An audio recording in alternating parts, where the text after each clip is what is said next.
Deus é bom, amém, irmãos? Amém. Aleluia. Glória a Deus.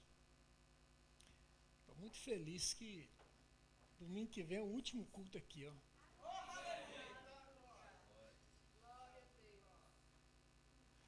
Nós temos que correr lá, com a obra lá, viu? Então eu peço aí encarecidamente, você que tem possibilidade de nos ajudar essa semana, vamos lá acelerar aquela obra lá para a coisa dar tempo da gente começar lá o culto lá. Deixa eu só explicar uma coisa para você, querido. Começar o culto é uma coisa, inaugurar o templo é outra, tá bom? O aniversário da igreja é outra coisa. Então não confunde as coisas não. A partir de domingo, daqui a 2 domingos, nós já estaremos lá na igreja. Com inauguração, sem inauguração, do jeito que tiver, nós vamos estar lá. Tá bom? É lógico que a gente vai ter uma condição mínima para poder entrar para lá. Mas tá ficando muito top. Tá ficando muito lindo. Tem vídeo aí hoje? Não tem vídeo? Nada. Nem um vídeo que eu fiz. Gastei meus conhecimentos todos para poder fazer um vídeo lá e não colocaram ele hoje. Ô Laís, faz favor, viu? Francamente. Mas, tá ficando muito bom. Ontem nós pintamos lá. Né, Emerson? Fomos lá, pintamos lá. Outros foram e fizeram lá a parte de tijolaria, né? Alvenaria, obrigado. Colocaram lá aqueles blocos lá, levantando as paredes estruturais. Outro lá foi lá e fez lá a parte elétrica toda do palco. Tá ficando bom, irmãos. Amém, irmão? Um espaço 3 vezes maior do que esse. É aquilo que nos aguarda ali. É aquilo que te espera. Então, essa semana, vai lá. Ajuda a gente trabalhando. Vai lá, ora. Vai lá, leva um copo de água para quem está trabalhando. E está tudo certo. E oferte também, irmão. Amém? Para quê? Para que a gente possa construir aquilo tudo que a gente precisa fazer lá. Tá bom? Glória a Deus, como diz Ana Luísa, isso aqui é uma igreja séria, ninguém vai explorar a fé alheia, não. Então, a oferta tem que ser voluntária e partir de um coração generoso. Se Deus falar no seu coração, deixa Deus te usar. E está tudo certo. E você vai ver que o nosso envelope sequer tem nome e valor. Que é para você poder fazer voluntariamente. Ninguém vai colocar faca no seu pescoço aqui para você trazer seu dízimo e oferta, não. Você faz isso como expressão de gratidão, porque você tem entendido que Deus tem te suprido em todo o tempo.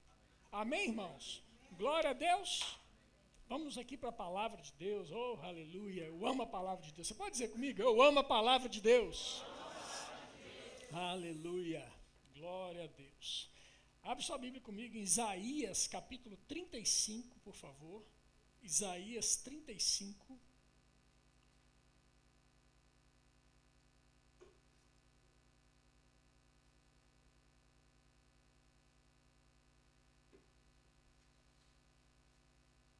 Essa semana nós tivemos até adolescentes lá na igreja, lá trabalhando.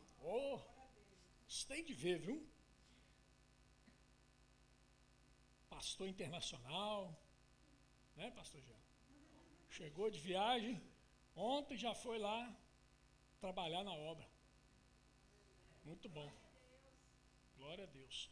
Isaías 35, a partir do verso 1, diz assim: o deserto e a terra se alegrarão, e o ermo exultará, e florescerá como narciso, florescerá abundantemente, jubilará de alegria e exultará. Deu-se-lhes a glória do Líbano, o esplendor do Carmelo e de Saron. Eles verão a glória do Senhor, o esplendor do nosso Deus. Fortalecei-vos as mãos frouxas e firmai os joelhos vacilantes. Vamos orar? Pai, obrigado pela tua palavra, ela é a verdade. Deus, e nós, como filhos teus aqui nessa terra, vamos expressar a glória do Senhor através das nossas vidas, naquilo que o Senhor nos chamou para fazer. Obrigado, Deus, porque nós não estamos numa corrida competindo com ninguém. Estamos fazendo aquilo que você nos chamou para fazer e vamos fazer, ó Deus, com apreço, com dedicação, com afinco, ó Pai, sem vacilar, sem retroceder, mas avançando rumo ao propósito que o Senhor estabeleceu em nome de Jesus. Amém. Irmãos, me chama a atenção nesse texto aqui, do versículo 3. Fortalecei as mãos frouxas e firmai os joelhos vacilantes. Interessante que quando ele fala sobre isso, sobre essa de fortalecimento, ele fala justamente da sequência de algo que ele vai fazer. Algo que as pessoas verão. Som aqui. Está saindo a tradução aqui na caixa de som. Glória a Deus, vai consertar ali, corrigir ali. Amém? Então, o que se passa? Deus, ele vai fazer, mesmo ainda que você esteja com os seus joelhos fracos, com as suas mãos esmorecidas. Mas ele fala assim, olha, fortalecei-vos. Ele não diz, eu vou te fortalecer. Ele não diz, eu vou te fortalecer. Porque o se fortalecer é algo natural, e algo natural é você quem faz. Deus se encarrega de fazer aquilo que eu e você não temos capacidade humana para fazer. É aquilo que é provisão, é sobrenatural, é dele para conosco. Amém, irmãos? Ele não vai fazer, por exemplo, fortalecei-vos. Ei, você que tem que levantar e lá fazer sua comida e comer. É você quem vai ter que preparar o seu alimento. É você quem vai ter que fazer. É você que vai ter que levantar da sua cama, lá fazer a sua higiene matinal e sair para trabalhar. É você, querido. Não fique esperando que as coisas vão cair no seu colo, que não vão. Você precisa sair, levantar, trabalhar. Isso é você quem faz. Fortalecei-vos. Fortalecei-vos. E esse é o tema da mensagem de hoje. Fortalecei-vos. Existem coisas naturais que você vai precisar fazer, é você quem faz para se fortalecer, para que as suas pernas não fiquem fracas, fragilizadas, para que as suas mãos não fiquem vacilantes. Querido, deixa eu te contar uma coisa. Eu tenho um filho que ele é profissional da área do desporto. Dura coisa é essa dentro de casa. Porque você não pode ter um dia de folga no ginásio, que ele pergunta, como é que é? Não vai no ginásio hoje, não? Aí você pega, conta até 10 e coloca a sua roupa de ginásio e vai. Mas ele está fazendo o quê? Ele está zelando pelo pai dele, cuidando do pai dele, porque ele sabe que se o pai dele não fizer atividade física agora, enquanto está na flor da juventude, amém, irmãos? Quando chegar numa maior idade, numa idade mais bela, vamos dizer assim, na melhor idade, ele poderá ter os seus joelhos fragilizados. Por quê? Porque não cuidou antes. Não se precaveu. Percebe, irmãos? Então, eu, como um pai obediente ao filho, vou lá para o ginásio, vamos fazer o ginásio lá. E às vezes cansa. Esse esforço físico cansa. Mas deixa eu te dizer, é para o meu bem, para que os meus joelhos não fiquem vacilantes, para que as minhas pernas aguentem subir lá na escada, e sobe escada e desce escada, e sobe escada e desce escada. Fazer pintura de 8 metros de altura não é fácil não, né, Emerson? Não é fácil não, requer esforço E se você não tem um condicionamento físico, se você não está preparado adequadamente, antecipadamente, você vai esmorecer.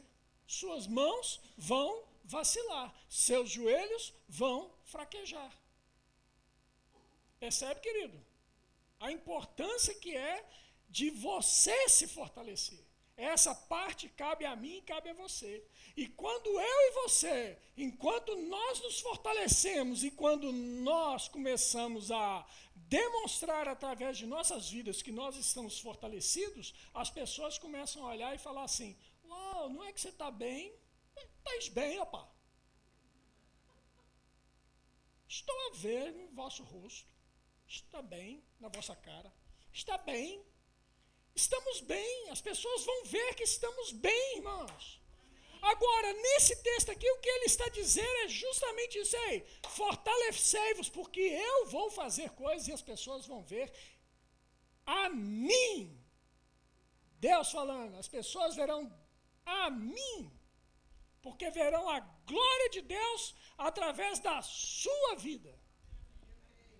Porque aquilo que eu vou fazer na sua vida, as pessoas vão ver. Isso é o sobrenatural, querido. Isso aí não tem natural. Não tem nada que nós possamos fazer nesse sentido. Quando Deus começa a agir na nossa vida, quando nós permitimos Deus fazer nas nossas vidas o sobrenatural dele, a glória do Senhor em nós será manifesta a todos. Amém? Amém? E ele diz, olha, o deserto e a terra se alegrarão. O ermo exultará e florescerá como narciso, florescerá abundantemente, jubilará de alegria e exultará, Deus-se-lhes a glória do Líbano, o esplendor do Carmelo e de Saron, eles verão a glória do Senhor. Eles verão a glória do Senhor na sua vida e na minha vida. Eles verão. Por quê, querido? Porque nós nos fortalecemos em quem? Nele. Então existe um fortalecer físico que é importante, mas existe um fortalecer, queridos, espiritual, que nós precisamos fazer. Nós precisamos nos fortalecer no Senhor e na força do seu poder. Amém, irmãos? Aleluia, glória a Deus. Nós vamos chegar num bom termo, amém? O que acontece muitas vezes? Muitas vezes, Deus, ele nos promete algo. Nós podemos ser achados esmorecidos nesse processo entre a promessa e a conclusão da promessa. E é nesse contexto, querido, que eu quero chamar a nossa atenção, para que eu e você possamos perceber que nós precisamos nos fortalecer, que nós precisamos não deixar nos esmorecer, nos levar por todas as palavras contrárias que porventura venham contra nós. Ei, deixa eu te dizer uma coisa. Muitas vezes, quando você receber uma palavra de Deus, quando você receber uma orientação da parte de Deus para a sua vida, muitas vozes vão chegar e vão falar para você, ei, para que isso? Para que isso? Está tão bom aqui, está tão bom assim, a gente não precisa nem de um espaço tão grande. Ei, está tão bom aqui, está tão bom assim. Ei, eu estou muito bem com esse apartamento arrendado, não preciso de um apartamento comprado. Eu estou muito bem aqui com esse emprego que eu tenho, não preciso de uma promoção, vai me dar mais trabalho, eu não quero isso não. Eu não preciso de aumento de salário, dá para mim o seu. Eu quero. Eu não preciso de um aumento de salário. Porque se for aumentar meu salário, eu sei que aquele patrão não dá nada de graça para ninguém. Eu sei que ele vai me cobrar mais serviço, mais desempenho, e eu não quero trabalhar. Eu quero ficar do jeito que eu estou, na boa, tranquilo. Está entendendo? Percebe? Muitas vozes vêm, querido, para poder te paralisar, para você não avançar na sua vida. E eu e você, nós não podemos nos acostumar com isso. Nós não podemos achar que coisas como esse tipo de coisa sejam naturais, sejam comuns. Não, querido. Para toda voz do diabo, tem que ter uma voz minha, no sentido contrário, oposto àquilo que ele fala. Declarando em fé aquilo que Deus já disse para mim antecipadamente. Se uma enfermidade chega até a minha porta, eu tenho que dizer, eu tenho que declarar aquilo que a Bíblia diz. E o que a Bíblia diz é, o Senhor Jesus, ele veio para poder me sarar e me curar. Então você chegou atrasado, Satanás. Deus chegou primeiro. A provisão sempre chega primeiro. A provisão de Deus sempre vai chegar primeiro, queridos. Para a minha vida e para a sua. Amém, irmãos? Amém. Aleluia. E eu quero que a gente medite um pouco numa história que eu acho interessantíssima que está na Bíblia. A história de Neemias. Você pode abrir comigo lá em Neemias capítulo 1, por favor?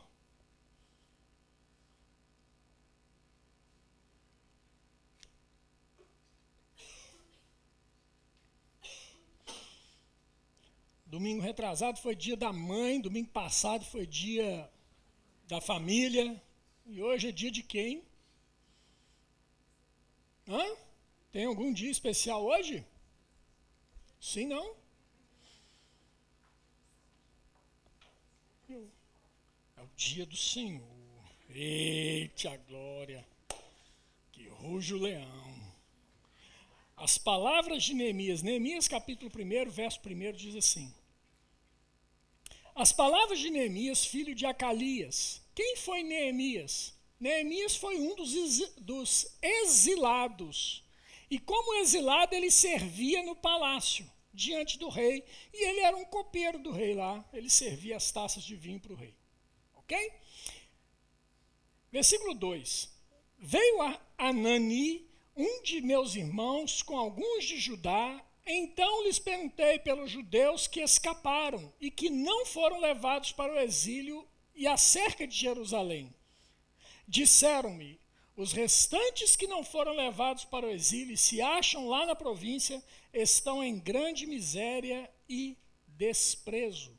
Os muros de Jerusalém estão derribados e as suas portas queimadas. Irmãos, eu não sei quanto a você, mas tristeza, notícia ruim traz tristeza. E quando fala da cidade da gente, está falando da nossa origem. E às vezes você pega e fica entristecido com algumas coisas. Vou dar um exemplo para você, para que você compreenda. Eu nasci numa cidade pequena, lá no Brasil, muito pequena, chamada Resplendor, fica no interior de Minas Gerais. Muito pequena cidade. Um belo dia, resolveram fazer uma represa para poder gerar energia elétrica no rio que passava pela cidade, chamado Rio Doce. E foram fazer uma represa. Quando eles fizeram a represa, inundou metade da cidade de Resplendor. Já era pequena, ficou menor ainda, pensa só na bênção. E o que é interessante, que uma parte que foi inundada fazia parte da minha história, da minha memória afetiva. Fazenda dos meus parentes lá, onde eu, quando criança, ia brincar. Isso me trouxe uma tristeza. E nesse contexto, querido, é o contexto de Neemias. Ele ficou sabendo, as notícias chegaram, olha, queimaram os portões, derrubaram as muralhas, está tudo destruído. E o povo que está lá, está na miséria. Que triste notícia. O que eu faço quando uma má notícia chega perante mim? O que você vai fazer quando uma má notícia bater na sua porta? Essa é a questão, irmãos. Nós vamos ver aqui Neemias, qual é a postura que Neemias toma. Agora pensa bem. Muitas vezes as pessoas podem virar e falar assim: que tristeza. Coitado deles. Coitado de nós. Nem terra para voltar nós nunca mais teremos. Que tristeza. E se conformar com a tristeza, irmão. Se conformar com a má notícia. Achar que a má notícia é algo normal. Não, querido. Uma má notícia tem sempre uma perspectiva de uma boa notícia. Uma má notícia, para mim e para você, querido, tem sempre uma perspectiva de uma boa notícia da parte de Deus para nós. Significa que em meio à crise eu posso ser livrado no meio da crise. No meio da enfermidade eu posso ser livrado da enfermidade. Amém, irmãos? Essa semana eu tive uma notícia de uma grande jogadora de vôlei da seleção brasileira de voleibol que faleceu. Ana Paula e alguma coisa lá, eu esqueci o sobrenome dela. Morreu de cancro no estômago. Aí eu falei assim, uai, ela morreu de cancro no estômago. Aí eu lembrei do meu caso. Em 2005 eu fui diagnosticado com câncer, com cancro de estômago. E eu vivi para contar a história. Porque uma má notícia bateu na minha porta. Você está com cancro, você vai morrer. Peraí. A má notícia veio, mas junto com a má notícia veio uma boa notícia da parte de Deus. Você não vai morrer, mas você vai viver para contar os feitos do Senhor na sua vida. Amém. O médico, naturalmente, ele diagnosticou e falou aquilo que ele viu. Mas nós cremos naquilo que nós não vimos. Nós cremos naquilo que Deus falou. Amém, irmãos? Pronto. Tirou o estômago, jogou fora. Fiz o tratamento que precisava fazer. Estamos aqui. Já se vão 18 anos. Ó. Uma má notícia que chega no seu ouvido é uma grande oportunidade de Deus intervir na sua vida. Fique com aquilo que a Bíblia diz. Fique com aquilo que a palavra de Deus diz, irmão. Aleluia! Amém, irmãos? A palavra de Deus diz que você é sarado e curado. A palavra de Deus diz que você é próspero, você não é miserável. A palavra de Deus diz que você vai chegar lá onde Deus quer que você chegue. Creia! Aleluia! E aí ele continua aqui falando. Neemias continua relatando aqui o que aconteceu. E no versículo 4, ele fala assim: tendo eu ouvido estas palavras, assentei-me e chorei e lamentei por alguns dias. Mas veja bem, lamentar e chorar é natural do homem. Nós somos feitos de emoções, irmãos. Não tem como nós não reagirmos às nossas emoções. E não tem problema nenhum com isso. Mas olha a postura dele a seguir. Assentei-me e chorei, lamentei por alguns dias. E estive jejuando e orando perante o Deus dos céus. Eu não fui sentar e reclamar da minha vida com a minha vizinha. Eu não fui sentar e reclamar da minha vida e dos meus infortúnios com o meu melhor amigo. Eu fui perante aquele que pode resolver os meus problemas. Eu fui perante Deus e coloquei diante de Deus a minha causa. Deus, existe uma situação, os muros estão derrubados, a cidade destruída, as pessoas estão em miséria. Eu estou aqui me colocando na brecha. O que eu vou fazer, Deus? Manda a ordem que nós vamos executar. Esse é o ponto, irmãos. O que Deus tem te chamado para fazer? Ei, levanta! Vai buscar de Deus o que Deus quer para você. Em meio a circunstâncias adversas, em meio a situação difícil, ei, sacode a poeira. Vamos para frente. Busque de Deus as direções de Deus para a sua vida. Vai orar, irmão. Entra no seu quarto, fecha a sua porta e ore ao Deus que te vê em secreto. E a palavra de Deus diz que Ele te responderá. Aleluia. Aleluia. E aí, esse texto segue a narrativa e ele chega perante o rei para poder... Veja bem, em momento algum fala que ele se vitimizou. Em momento algum nesse texto ele se faz de vítima. Pois é, estou aqui, sabe, se alguém puder me ajudar, rei.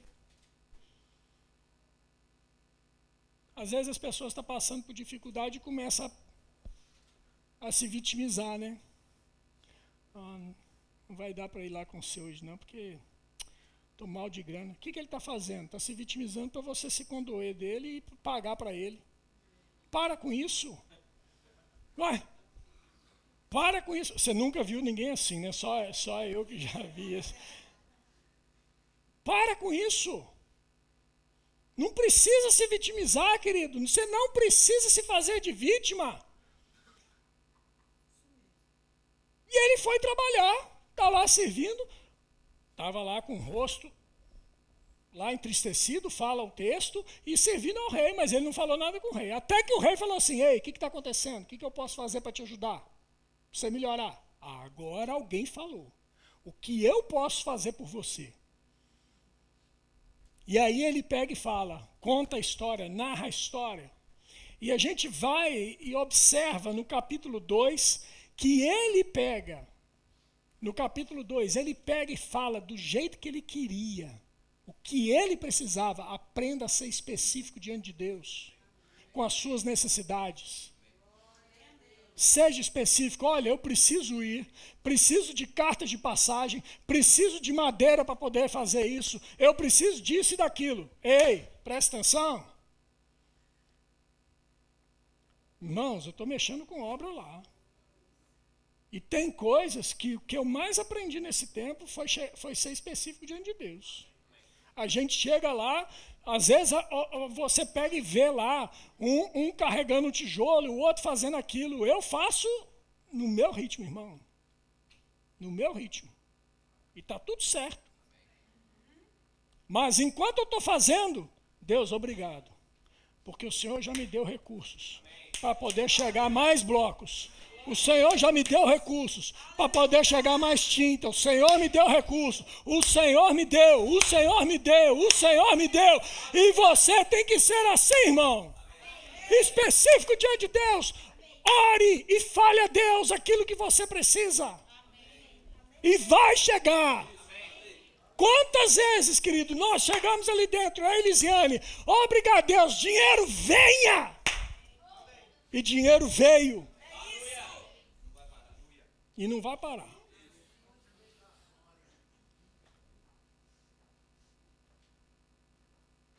Alguém disse lá para nós lá, ó, vai gastar aí uns 100 mil euros para poder fazer esse prédio.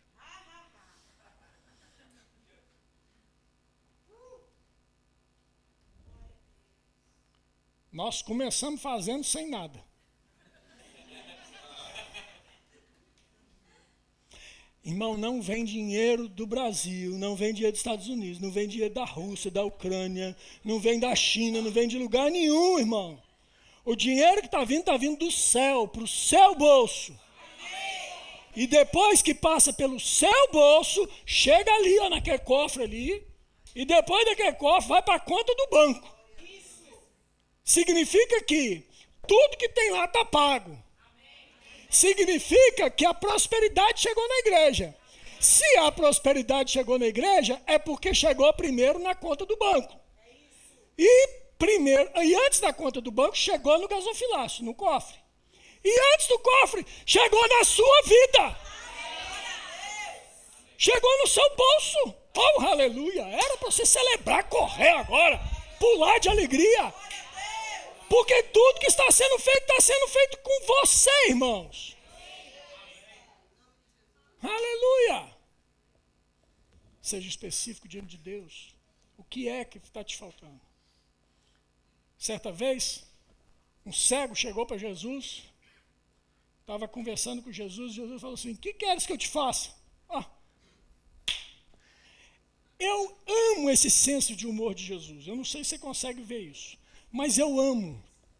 Um cego chegou para ele, pediu o que Jesus, o que queres que eu te faça? Me dá uma bengala e um cão-guia.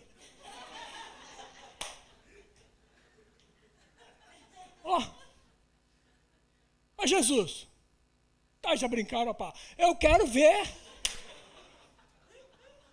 Eu quero tornar a ver. Aí Jesus pega, vai lá e faz um cuspe, faz um barro, passa no olho do sujeito, que tem nojento. Vai lá e se lava. Fogo, eu sou cego. O cara passa um barro com cuspe nos meus olhos e manda eu ir lavar. Lavar onde?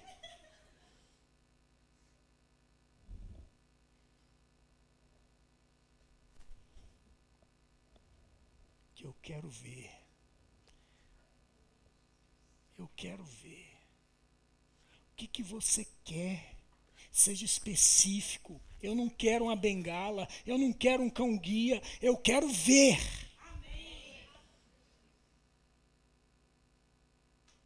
Eu sei que tu podes. Eu sei que tu podes me curar. Eu sei que tu podes. O que você quer, seja específico diante de Deus. Aleluia. Ao orar, tenha expectativas que Deus responderá. Tão somente fique atento às oportunidades divinas que vão chegar para você. Olha só, o rei virou e falou assim: o que você quer? Imagina alguém chegar para mim hoje e virar e falar assim: e aí, o que você quer para terminar lá a obra?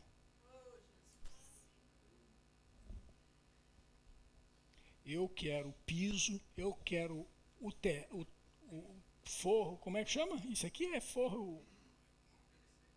Não, tem um nome... Teto falso. Teto falso, eu quero ar-condicionado, eu quero as cadeiras novas, eu quero o som, câmeras, eu quero a igreja de criança linda e maravilhosa, com os brinquedos que as crianças gostam, eu quero tudo e com identificação visual. Ô, bonitão, você que é do departamento aí, por que você não está sendo específico diante de Deus e começa a pedir? Você acha que é só o pastor que tem que pedir? Pede para o seu departamento. Começa a pedir para o seu departamento. Ei, eu quero subwoofer aqui, ó. Eu quero a bateria acústica. Eu quero mais e mais e mais, queridos. Amém, irmão? Eu quero lá para o departamento infantil. Eu quero para o diaconato as roupas, fardas. Para o diaconato eu quero isso, eu quero aquilo. Irmão, nós temos que ser específicos diante de Deus. Se temos que ser específicos diante de Deus para a vida da igreja, nós temos que ser específicos diante de Deus para o nosso dia a dia, para a nossa família e para as nossas vidas.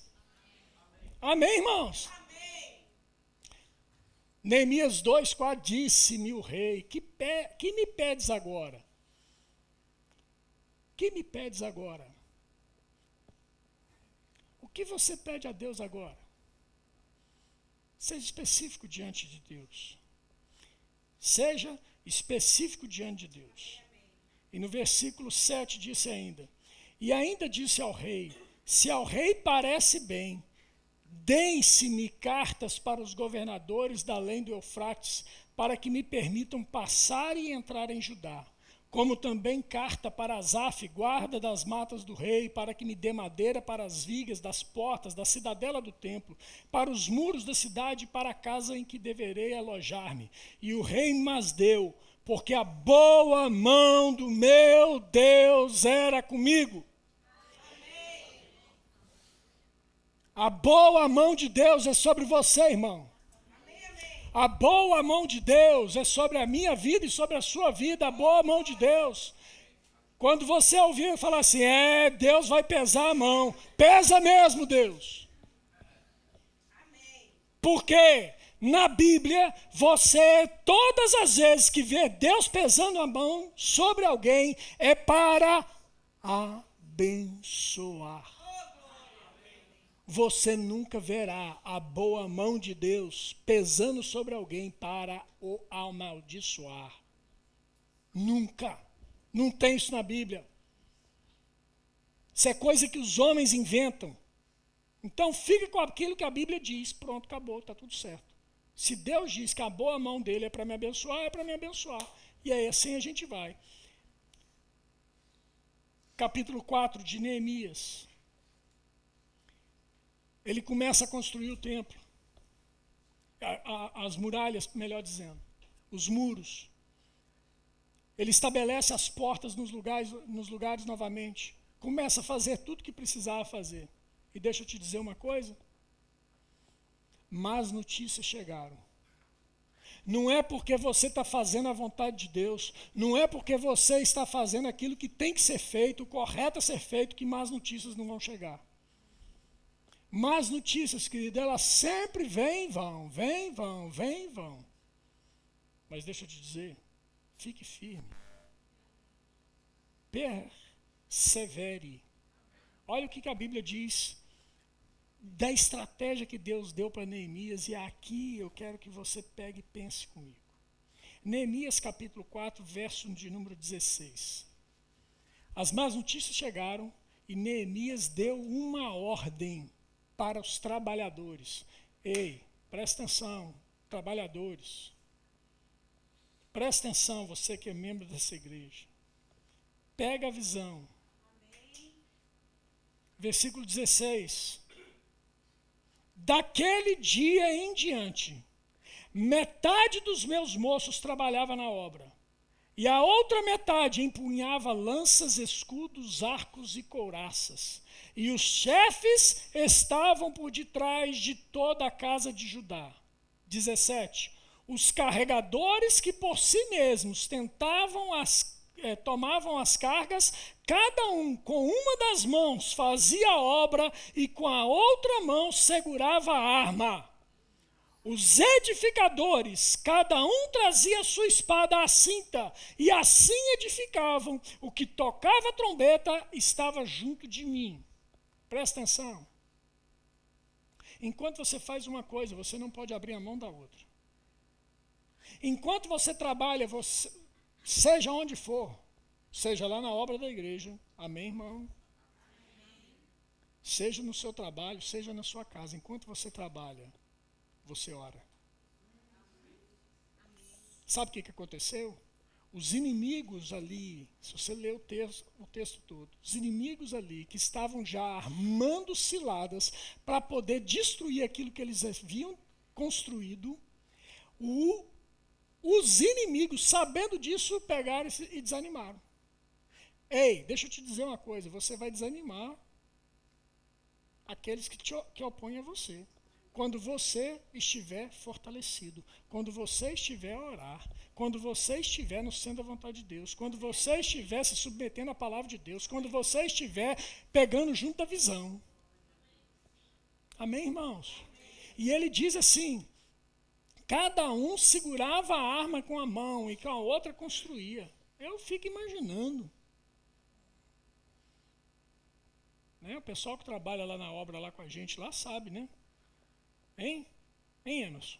Aquele passando o rolo com a mão e com a outra, com a Bíblia aberta. Oh, aleluia, Deus é bom, porque a sua palavra dura para sempre.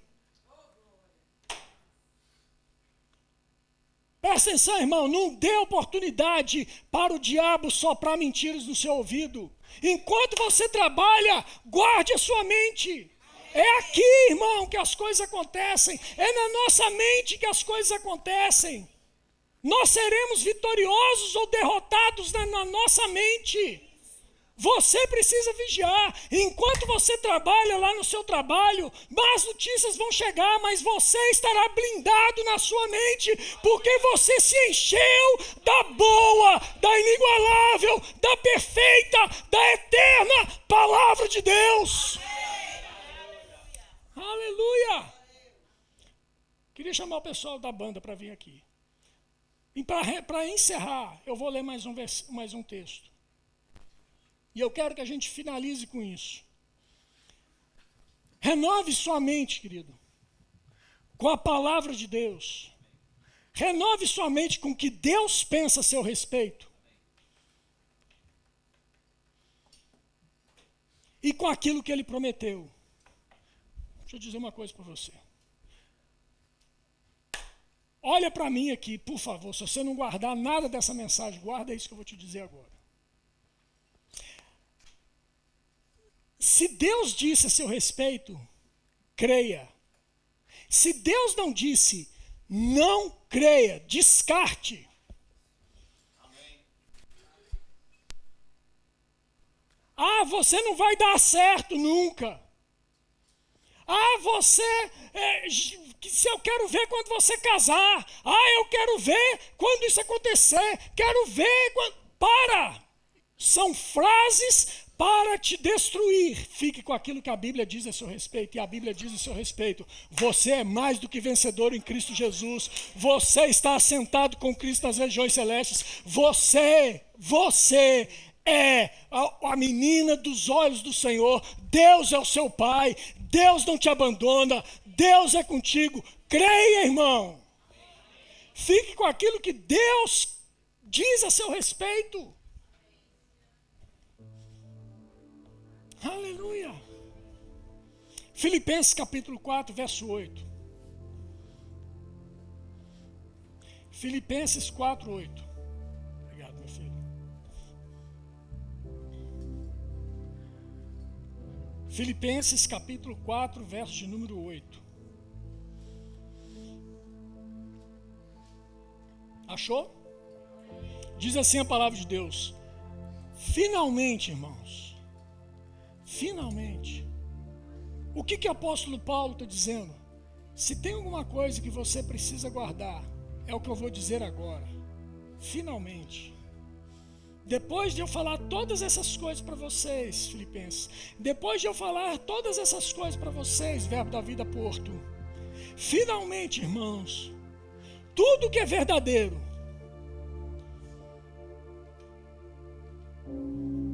tudo o que é verdadeiro, não entre em roda para falar de coisas que você não sabe se é verdade ou não. Não escute, não dê ouvidos em rodas de que você não sabe se é verdade ou não.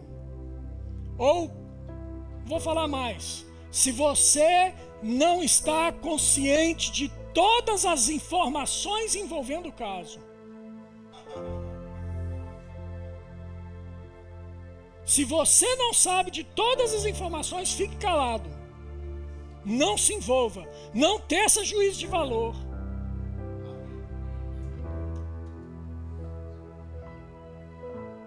Quando você vai num tribunal de júri, é muito comum a gente ver, eu vejo em filme, nunca fui num tribunal de júri, mas eu vejo em filmes, e eu sei que guardado as devidas proporções aí, mas você chega lá, às vezes, uma das partes saca lá alguma informação que o outro advogado ainda não sabia. Aí ele fala assim: protesto, meritíssimo, a gente não estava ciente dessas informações. Como é que você vai poder julgar se as partes não estavam cientes das informações todas? Se você não está ciente de todas as informações, pare de julgar. Ó, fecha a boquinha. Fecha principalmente o ouvidinho. para você não incorrer no erro de estar tecendo julgamentos para cima de uma pessoa que não condiz com a verdade. Aí depois você vai ficar com, como diz lá na minha terra, com cara grande, envergonhado. Por quê? Porque depois, passado um tempo, você descobre a verdadeira verdade. Tudo que é verdadeiro, tudo que é respeitável. Se não é respeitável, não tem que me envolver. Se aquilo não é algo que é respeitável, não tem que me envolver. Eu tenho que ver e me envolver com aquilo que é respeitável. Eu respeito a minha esposa, ela é digna de respeito. Eu respeito os meus pastores auxiliares, eles são dignos de respeito. Eu respeito os meus liderados, eles são dignos de respeito. Essas coisas merecem respeito. Vocês da igreja, membros da igreja, vocês que nos visitam, vocês são merecedores de respeito. E sabe como que eu dou o meu respeito a vocês? Sendo exemplo de conduta de caráter. Eu não posso e não tenho direito de errar, ainda que eu erre. Percebe bem, irmãos? Ainda que eu possa errar, mas eu não posso me dar o direito da opção de errar. Ah, tanto faz, se eu errar, estou de boa. Não está de boa, não. O meu e o seu caráter, querido, tem que ser aprovado por Deus. Nós não temos o direito de errar. Eu não tenho o direito de sair com outra mulher além da minha. Eu não tenho o direito de trair a confiança de um monte de pessoas que estão aqui domingo após domingo, olhando para mim e acreditando naquilo que eu falo.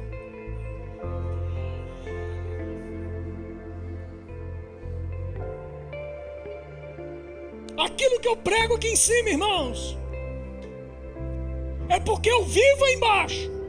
Tem que ser assim. Tem que ser assim. Primeiro eu vivo para depois pregar. Antes de eu falar da palavra de Deus para alguém, querido, eu tenho que viver essa palavra. Eu não posso ser daqueles, olha, faz o que eu falo, mas não faça o que eu faço. Não, irmãos. Faça o que eu falo, faça o que eu faço. O apóstolo Paulo diz: sede, pois, meus imitadores, como eu sou de Cristo. E eu e você temos que parar com esse sofisma que foi implementado na nossa mente. Não, que isso? Quem é você para dizer uma coisa assim? Você está sendo soberbo? Estou sendo soberbo? Não, eu estou sendo bíblico. A palavra de Deus diz que eu tenho que ser exemplo dos fiéis, exemplo de conduta, exemplo moral, exemplo em todo tempo. E eu não posso aceitar viver como menos do que isso. Eu tenho que ser respeitável. Porque tem gente aqui, irmãos, tem gente aqui que acredita no que eu falo, tem gente aqui que não aceitará jamais um erro da minha parte. Então eu tenho que viver à altura daquilo que Deus me chamou para fazer.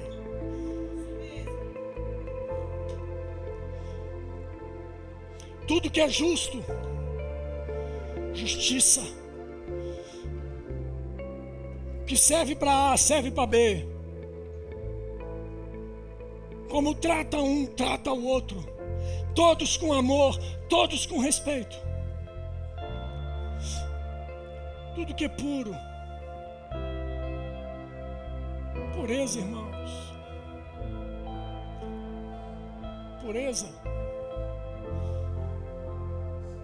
Tenho dito nesses dias que a pureza moral, a integridade moral, ela não é algo que ela vai ser definida na hora que uma situação se levanta perante mim. Não.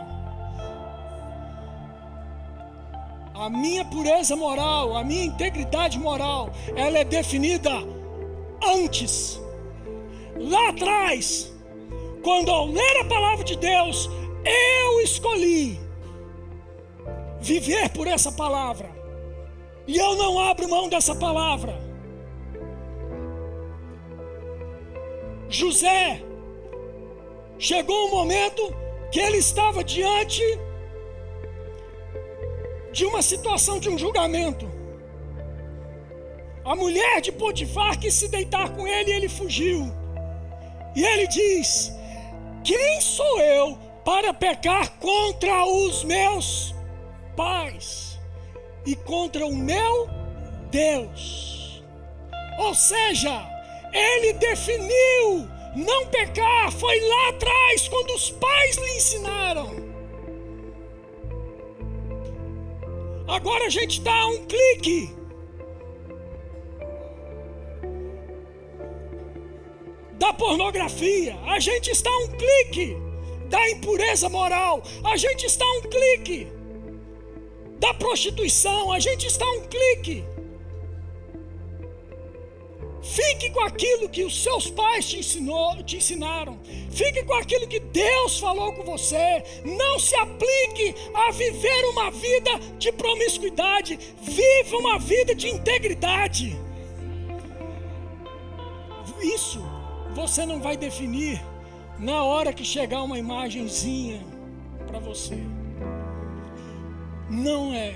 Você vai definir é hoje. Se chegar, eu deleto. Se chegar, eu não quero. Se chegar uma proposta, vai de reto, que eu não tenho nada com você.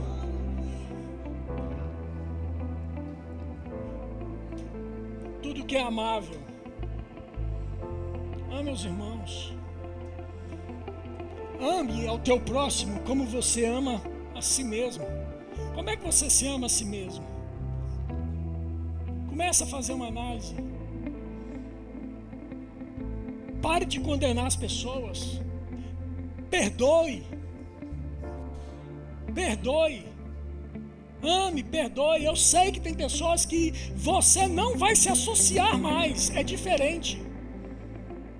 Mas perdoar, você tem que perdoar. Por quê? Porque você ama a si mesmo. Tudo que é de boa fama, se alguma virtude há, se algum louvor existe, seja isso o que ocupe o vosso pensamento. E o que também aprendestes e recebestes e ouvistes e vistes em mim, isso praticai. E o Deus da paz será convosco, e a glória do Senhor será manifesta na sua vida.